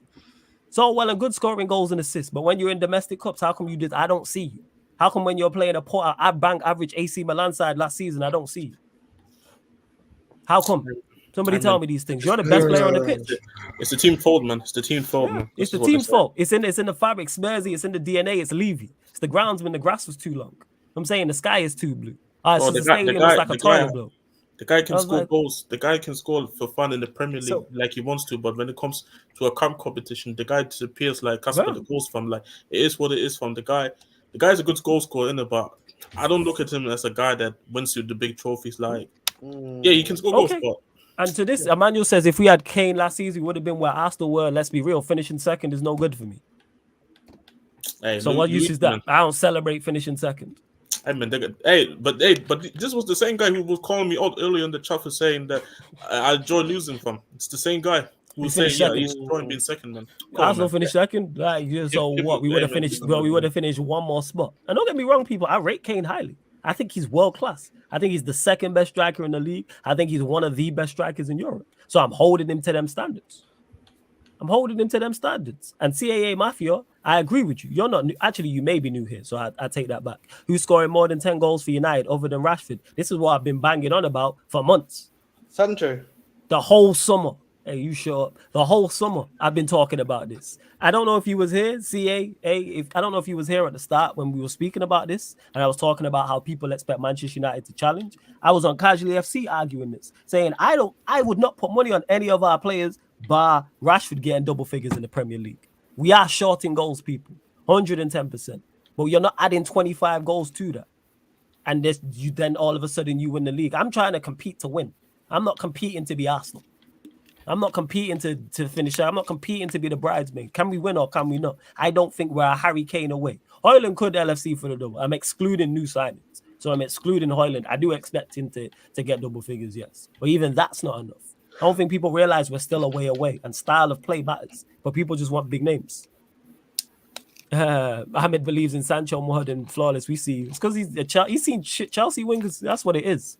I'm saying there's man who content create who got more Premier League goals at Premier League stadiums than Mudryk. You know what I'm saying? Monster scored at Premier League had more Premier League stadiums than Mudryk. What are we doing? I got it on film. He scored at Mudryk. Uncomfortable conversations, but we moved. To be fair, flawless, we scored the same amount of goals as Mudryk in the Premier League. Hey, that is a fact still. That is a fact. All of us here and everybody in the chat and all 193 people watching. 94 now. We have as good. We have as prolific as Mudryk in the Premier League, but we move. So what moves can you make to complete, bro? We need more attackers. We need another striker. We need another creative midfielder and another winger, in my opinion. Our attack is not good enough. You need a kitchen sink, man. It's not good enough. Even the kitchen sink's got the same amount of goals as Mudryk as well. You know what I'm saying? But we move also, and also guys who can fit the system as well. By the way, and people, I'm system over everything. Don't bring me names. I've seen the names. Don't bring me names. We've had names. I want the system. You know what I'm saying? That it's just a preference. Now, Kane on the free in the summer. Cool. You know what I'm saying? But 90 million. And you are not... If you had 90 or 100 M's as an attacker, I need a trophy. And one of the major ones. This is why I'm not a fan of, and I've said this before. I know there's some new people watching. I don't want Manchester United to pay 100 million for any player not called Kylian Mbappe. Because I don't think they're worth it. Mount plus Højlund costs more than Kane. And again, CAA Mafia, you must be new here, and the chat will know this, and the panelists will know this. I'm dead against the Mount signing. I think it's trash. It's an awful signing, and it's something he'll have to rectify next summer. That's on Ten Hag. It's a bad move. The secret ace, man, Mason Mount. There, man. The secret. Yeah, that's another person who's got, you know what I'm saying, the same amount of goals as Mudryk in the Premier League. The secret ace, isn't it? You know what I'm saying? Hey. This Mudryk slander doesn't work when you do it, man. Yeah, bro. This doesn't work when you do it. Now, this Mudryk slander sounds like the LeBron slander when he had no rings, like all the exact same. Hey, let's not go that far. Allow it. You know what? Let's go this far. Fuck LeBron. How about that?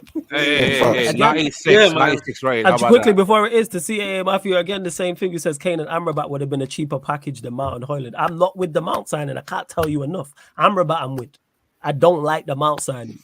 The Kane signing, that was 50-50. On the Mount signing, I don't like. Højlund I like because of his profile. I'm saying, so what we talking about? Spending 100 million for a player that's not guaranteeing me anything. I'm not with. Give me guarantees. Man, talk up Harry Kane like he's killing Mbappe. 100 system over players, but certain exceptions you make. C1 said you make exceptions for. One is Kane. That's you, C1. I'm not doing that. I don't think Kane's worth it. Now, if he was killing Mbappe, I hear that. That's someone I would move the whole, you know what I'm saying, the whole, what's it called? My whole system. And gravitate around because I think he's that good. No, I think he's a difference maker. Yeah. Like that's a difference maker. I think there's very few of them in football. Very, very few of them. And now Ben's there's go on, Alab. Go on. No, I got a question for the panel in the chat. Just do you guys think Harry Kane is in his prime right now? And if so, how long do you guys envision his prime lasting? I think he's coming to the end of his prime. See, I don't think he's in the end of his prime. Like, I think he can still go. The thing is, what do we want to say? Like, is his end of his prime? Like, what do we go based off that he can't produce or he can't score the goals or he can't operate the same way that he can do? Like, because Kane changes the player already, so it's kind of weird to say. But if you ask me, I still think he's in his prime, and I feel like you can get, depending where he plays. Let's say he goes to the Bundesliga, I think he still has 3 years in him. Personally, like obviously, he apparently to him and what his people are saying is he believes he can play up to 40. I think that's cup. God damn. But I mean, he can play like ass until 40, maybe. But like, of course, that's my thing. So I think he has like 3 years left. 3 years. All right. So the reason I asked that is because I think the initial comment that spurred this conversation. The guy was saying that Kane's one of the best Premier League strikers in history, and it's like whenever we have conversations about players, sometimes I think people obsess a little bit about past production, but the reality is you're paying for future production, right? Like nothing Harry Kane has done in the past is going to benefit United, right? Everything that makes him this great all-time striker is not what United are going to purchase. They're going to purchase whatever he's going to do in the future, which is something you do have to reasonably assess and be fair about and be even about. And then you also have to align that with the business and where his contract's at. Like, I just think that there is a possibility that if you were to pay big money for Harry Kane, you'd realize, oh shit, we're not getting all those 200 plus Premier League goals he scored for Tottenham. They keep those, right? We're getting what we pay for in the future. So I that's just something that I heard, just the way it was worded. Because I'm not even what I'm saying has nothing to do with whether I think United should or shouldn't Kane. I actually don't have an opinion about that. I'm just saying sometimes when we talk about these things, it's a little bit there's too much of an obsession with what's happened in the past. You're paying for the future and only the future. Yeah, that's it. And to CAA, you said, so you'd rather have Todd B as your owner over Glazers. Give me an ambitious owner, even if it doesn't guarantee a title. I don't know how we got to that, but neither. No, I wouldn't want Todd B owning Manchester United, and I damn sure don't want the Glazers as well. And C1 says, how are you 50-50 on a world-class player? Because similar, adding to what Alam said is, I'm unsure on you. That's why I'm 50-50. The ability's there. There's no doubt in your talent, but of past evidence, you don't produce. I don't want that. You know what I'm saying? Like I said, it's all about circumstance. If we were playing a certain way, cool. Like, don't get me wrong, if Kane's available on the free next summer, yeah, United go get him. 100%. But price point I'm talking about, 120 million. I'm not hearing about anything. Deliver a trophy. And a major one at that for 120 M's. Yo, world class and 120 million. I'm not hearing about Mount. and Bruno and Rashford not doing the business and Anthony not doing the business and Wan-Bissaka's in the side and whoever, I'm trying to think of more midfielders, and Eriksen's got no legs and nah. You have to deliver. So that's why I'm 50-50. Same way I'm 50-50 on Neymar. You know this C1 because me and you have had these conversations before. I'm about productivity. What are you producing? I have a Neymar quality again, but it's about price point. Would I take, someone asked me in the chat, would I take Neymar for a year? Yes, but at the correct deal. Same way João Felix, ironically, and someone, me and you had spoken about C1. I said I would take João Felix like this summer, but it's all about the right deal. I wouldn't take Neymar for 150 million or 100 million. Same with João Felix, but loan with their parent club paying the vast majority of the wages, no obligation to buy, no transfer fee. Of course, because of what you could get. But I'm not breaking the bank for them players. Because what have you done for me? What has Kane done at Spurs? Apart from scoring a whole load of goals that don't mean nothing. Can I make the point quickly? Look at João Felix. João Felix is a good example of this, because obviously he went to Chelsea. You look at the stuff that he's done at Atletico and everything. Look at him. Everyone knows that he's very talented. He's very good technically. Has that ability. But look, no one's going after him in Europe. Why is that? Why? Because they know that because the reality of the situation as a player is right now, he doesn't suit the systems that people are playing anymore. That's why Saudi Arabia is the only club that's calling in for him right now. It's the same with Neymar and the same with others. What? And C1 says Kane puts you man in the title race. Look at his productivity over the years. And that's where it is, C1. I don't agree with you. Does he help us win it? I don't care about being in it. Can we win it? Because if we sign Kylian Mbappe tomorrow, I'm saying, yeah, league's on. Legit. Just add him. Forget it. That's how highly I rate him. Forget us signing anybody else. If we just add Kylian Mbappe to this team, I'm saying, yeah, we can win the league. We're in a legitimate, don't bring me this, just this Arsenal thing. Again, this whole Luigi mindset of just being number two. What are we doing here? They just want to be the bridesmaid. Like, I'm not with this bridesmaid mindset. Like, what are we talking about, man? Just, no. Like, that's a big up to Eddie in the chat. I knew he was going to pop up. So that's what it is. I'm not fussed about being in a title race. Can we win the race?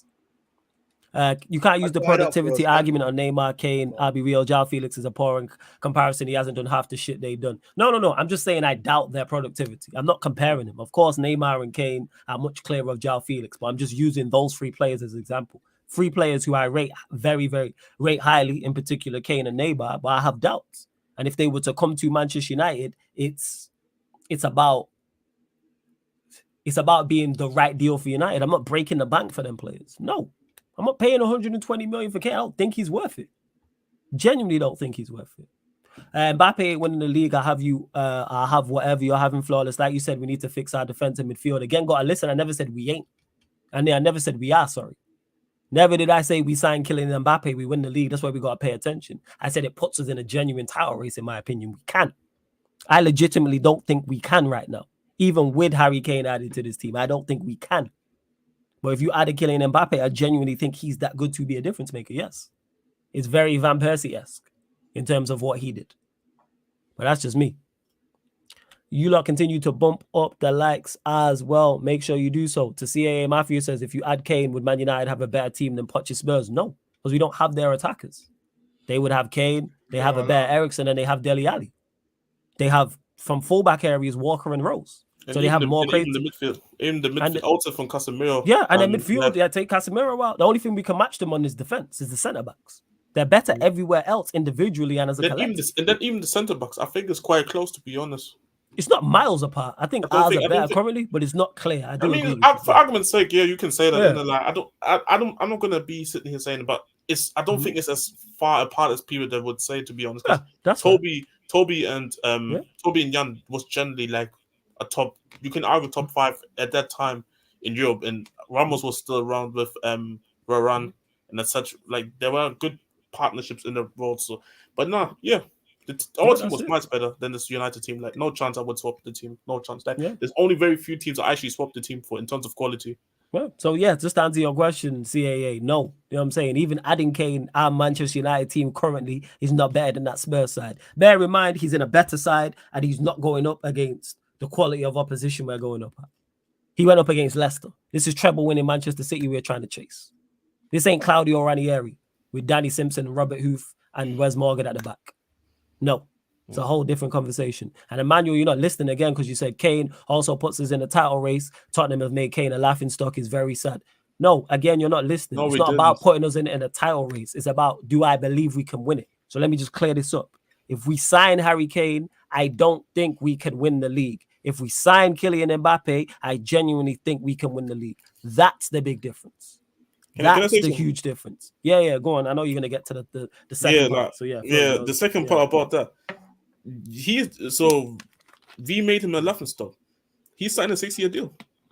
He signed the contract. So, and he's, other than the year that he wanted to go to City, he never forced his way out of the club.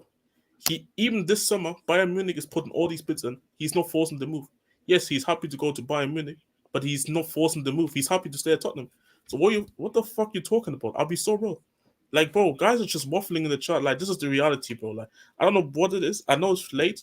I don't know where you guys from, but it's just hella wafflers in the chat from. Like, I'll be so real from. Like, guys just want to chat shit every time, bro. Like, I don't get it. Don't get it. Bro. Guys must be from Belgium. Especially if it's for guys who, I'm just be real. Like, for me, it's like, it's good to have you back in the chat, though, Emmanuel, man. I've missed you. It's good to have you back. Yeah, it's good. Like, I don't have an issue with anyone in the chat, but I don't have an issue with anyone in the chat. I'm just saying, like, why can you guys just not listen? Like, we generally saying it's simple. Like, I don't know why you guys then connect some things about Top Bowley and the Glazers and shit. When we literally just talking about Harry Kane and saying how because this guy hasn't done anything. And even if you want to take the argument about Tottenham, the guy literally sent a penalty against France to Pluto. So what are you talking about? And just to this, the LSC the double says, if you got prime Kane, I think you can win the league. That's where, and I'm not saying you're wrong. I just disagree. I just genuinely disagree. That's what it is. I don't think, I can't reiterate this enough. I don't think we're a Harry Kane away from winning the Premier League. Now, Harry Kane and more, different conversation. But I don't think Harry Kane solely is the guy to take us over the line, to take us to the mountaintop of the Premier League. Because of multiple things. One, the squad we currently have and the team we currently have. Two, who we're chasing down. Like, it's really not.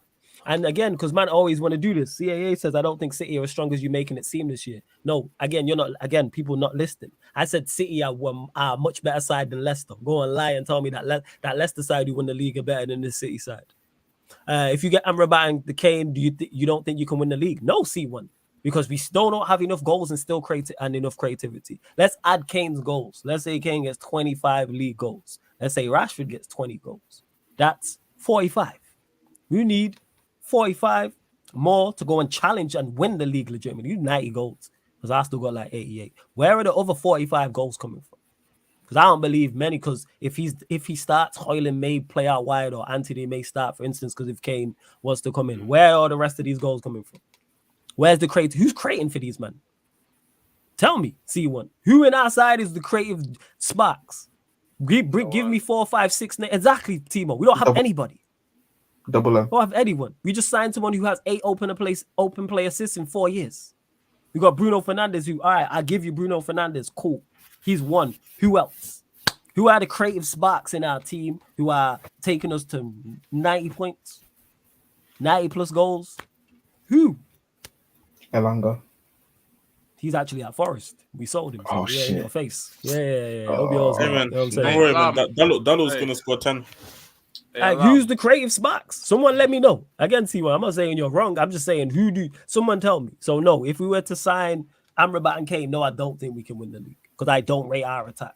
Amrabat, I do like. Kane, cool. I'm saying, hey, Eddie, man, they don't want to hear it, man. Ain't no premiership with a Bruno-led midfield. Sorry to burst Manchester United fans' bubbles, but that's what it is. CAA, we do agree. I would have signed Maddison over Mount. I was a big advocate for Maddison. Oh, man, by the way, I'm so happy that we actually signed him. That guy looks good in preseason. And yo, quickly out of context, out of topic. I'm watching this Boca Junior game, Copa Libertadores, and Sergio Romero still saving penalties and that, man. What a guy. And big up to Daniel as well, who's been a member of the channel for 23 months, man. Big up, man. Closing in on 2 years. So shout out to Daniel each and every time. Want to join the membership? The link's in the pinned comment, including how to get on the channel, plus more things. So, and yeah, LFC for the double. Big ifs. You know what I'm saying? And that it's big ifs. We scored 50 certain goals last season. We had 25 and having the low goals conceded again, we can close the gap significantly. Manuel, don't disagree. Close the gap significantly. Can we win? No. If you add 50 goals to, we scored 58 in total. And if you add 20, so let's say, 58, add 25 onto that. That's still short. Yeah, but by the way, in context, I think that's about just what? How many goals would that be? If 50, that's 73. 70, wait, is it 73? 83? You know, I can't count. How much is it, Alam? Because it was 58, right? So then it's 83. Yeah. 83, so it's still short. In context, that's just 13 goals less. Now, 13 goals more than we scored last season. Yeah, that's still short. Yeah, because City scored 90 plus. Arsenal was at 88. Yeah. So even that goal tally, we're still short. You got to be cutting close to 95, 100 in reality. Again, everything you said, Emmanuel, not everything you said. I do agree with most of what you're saying, but the way I strongly disagree is the whole, we can significantly close the gap. We can compete. Can we win? It's way better than we are now. The point is a few more players and we are in the mix legit. But that's another thing. We're not talking about a few more players. We're talking solely about Harry Kane. Mm-hmm. That's where this stem from, is adding just Harry Kane. My whole point is if you add Harry Kane and more, you can win a league title. 110%. I think we can. But it's not just him.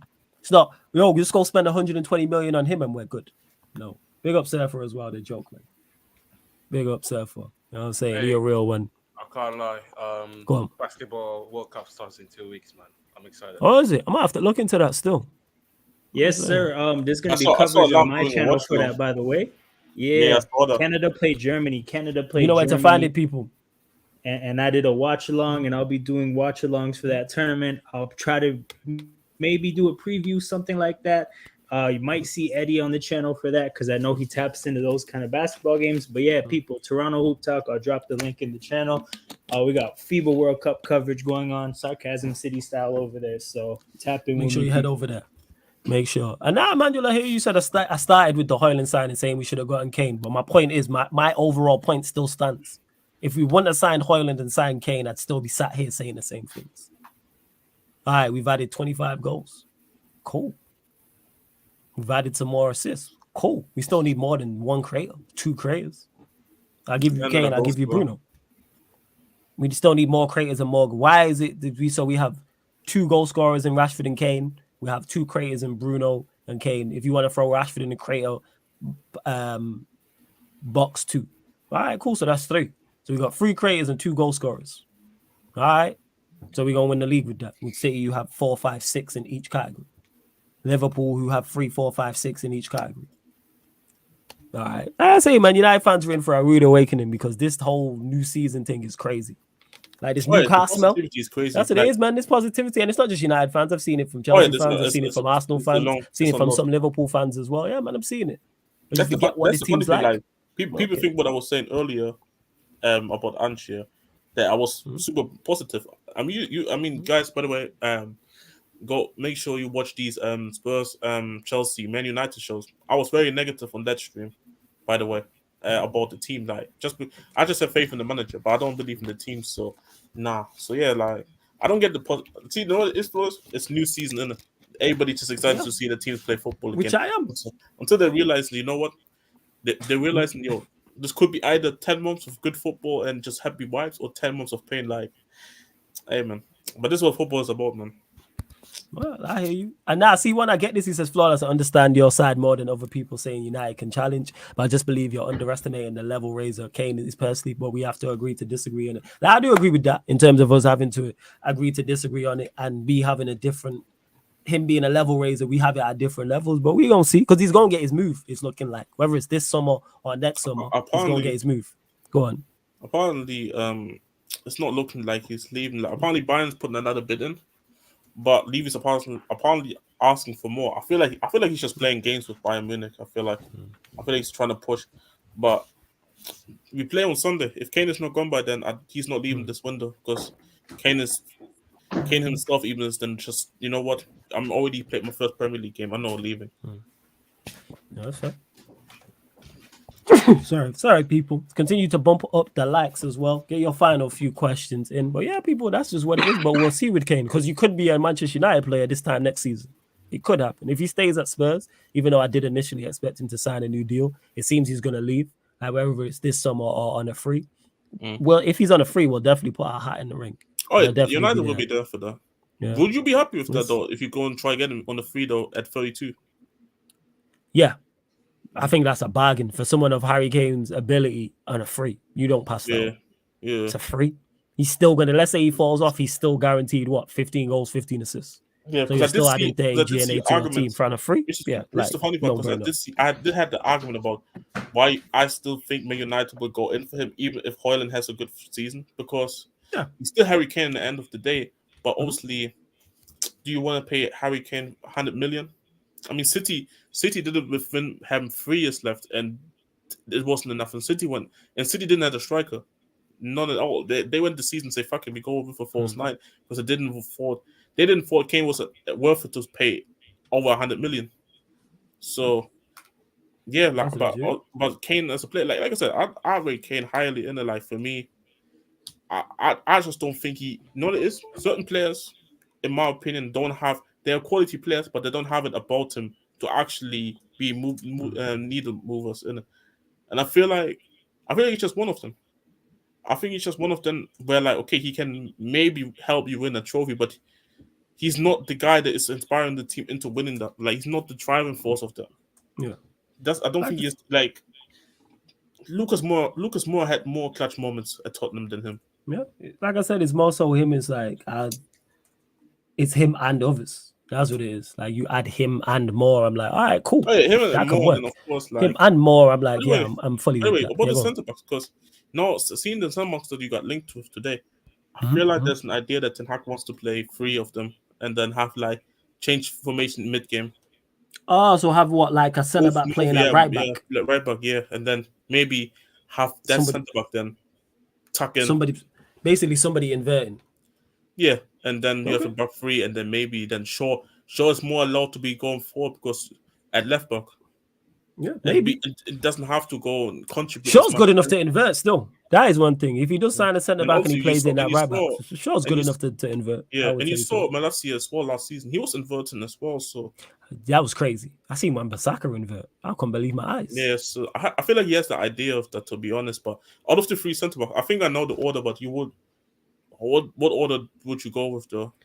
As long as it's not Pavard. Yeah, so you know me well. As long as it's not Pavard, I'm cool. Because apparently that one looks like it's I mean, according to the Bayern source that I saw, that one is apparently advancing well in it. Yeah. And ironically, the money that you get from Maguire would be also just literally more than enough to get covered in. So I don't know. He looks like a player that Ten Hag would like though. But it's just that I don't rate him personally. If we sign him, I'll be like, all right, cool. You know what I'm saying? That's on Ten Hag. Very similar to how I look at all the signings, in particular the ones outside of the Premier League. Like, okay, this is on you.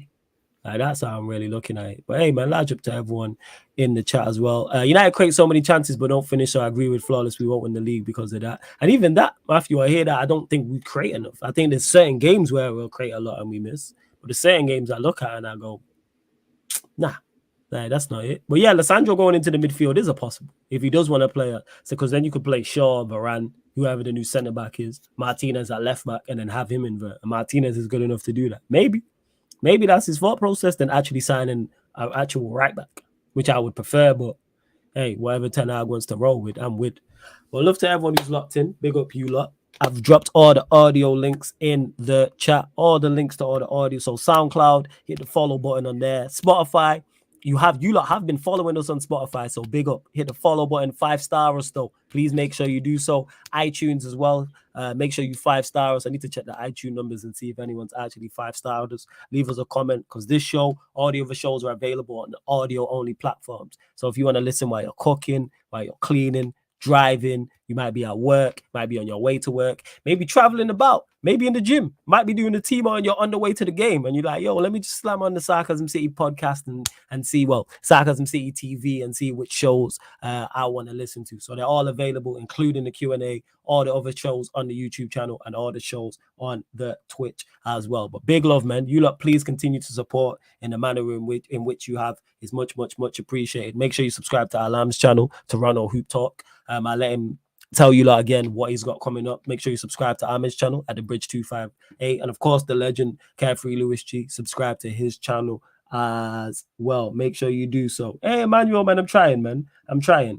A big up to someone who in the chat who said earlier, Flawless here at 3 a.m. working. Always, man. The reason why the show got pushed back is because we was running pro clubs and was in a league title race. Shout out to Victor, you know what I'm saying? That's twice now. Me and him have been a part of a back three that, you know what I'm saying, Come with the on. league. You know what I'm saying? Twice. You know what I'm saying? He the center back. I'm the left-sided center back. So go over to the Twitch and watch that, people. Like Prime said, listen to us cook while you cook. King Yusuf Flawless said what time you go sleep soon. That's what time I'm going to sleep. I'm like chill, eat, sell for tomorrow, and then go sleep. That is the pattern. But yo, Alam, let them know where they can find you in regards to your channel and what you've got coming up. Just not this week, but just in general in the next few weeks. All right, so people, the channel is called Toronto Hoop Talk. It's a Toronto-based basketball community, so it's not exclusively Raptors stuff, but that'll be a big part of what we do. But as I said, some of the other stuff that's going to happen is the FIBA World Cup for basketball. So that's going to be happening the end of this month. But prior to that, a lot of these teams will be playing friendlies. So anytime Canada has a friendly, that's where I'll be. I'll be doing a watch-along. I'll be doing recaps. If there's any other big friendlies, I might do those. And then the whole tournament, I'll be doing as much coverage as I can possibly do. I'll be doing previews. Regardless of how Canada fare, I'll probably do like the semis and the finals. And then when that's finished, we'll probably be within a couple weeks of NBA training camps. So then when that happens, I pivot to the NBA. Like I said, it's a Toronto-based community, so you're going to get a lot of Raptors coverage, but I will be trying to incorporate larger just basketball-wide coverage, get some of the Sarcasm City guys involved, get some of the other people I've met doing my own thing involved. So lots of stuff coming up. If you like what we do here, I'm trying to build the same vibe over there. So if you like what's going on over here, you'll probably like what's going on over there. CAA says RJ Barrett is trash. Low key, yes, but yo, I watched him in a FIBA rules game today, bro, and it was a little bit less ass. So yeah, we'll see what's going on. And there you go. Large up the chat. And just to add to that as well, Prime's just dropped the link in the chat. And Alam, he's part of the family tree over here, people. Like you got real estate in the city of Sarcasm. So make sure you go subscribe to the channel and go support. In particular, if you're a basketball fan. So head over there and go hit the subscribe button. The link's underneath in the description. It's in the chat. And to CAA Mafia, the Twitch is also Sarcasm City TV. And the links for everything I've mentioned are underneath in the description. Underneath in the description of this live stream and every other live stream. So head over to the Twitch. Make sure you follow there. It's Sarcasm City TV. Same way here at YouTube, Sarcasm City TV. And with the Premier League starting, you're going to get a whole load of watch-alongs on the Twitch. Or the non-Manchester United stuff will be over on the Twitch. And then the Manchester United watch-alongs are here on the YouTube channel. What we got coming up today? 4:30 p.m. UK time. I'm back. Manchester United podcast or Mandem United podcast. So I'll be talking all things Manchester United. Then midnight, the Manchester United Arsenal show. I'm forgetting something now. Oh yeah, fan calling show, 8:30 p.m. Yes, for everyone in the chat. Yes, 8:30 p.m. fan calling show live on the Twitch. So you can call in and talk about whatever you want, no matter who you support. That's over on the Twitch, 8:30 p.m. UK time. And then midnight, Mandem United podcast, gonna talk from the Arsenal podcast. So that's the Manchester United Arsenal show. So that's at midnight. All these things I mentioned are all on the upcoming live stream schedule, people. Everything I've mentioned and all UK times as well. But big up to everyone watching from the UK. Big up to everyone watching worldwide. Big up to anyone watching this back. Big up to anyone listening via audio. You lot are real ones because the channel continues to grow. You lot continue to hit the subscribe button as well. So it's much, much, much appreciated. And this has been the Sarcasm City Sports Q&A live on the Sarcasm City TV YouTube. Big up for tuning in.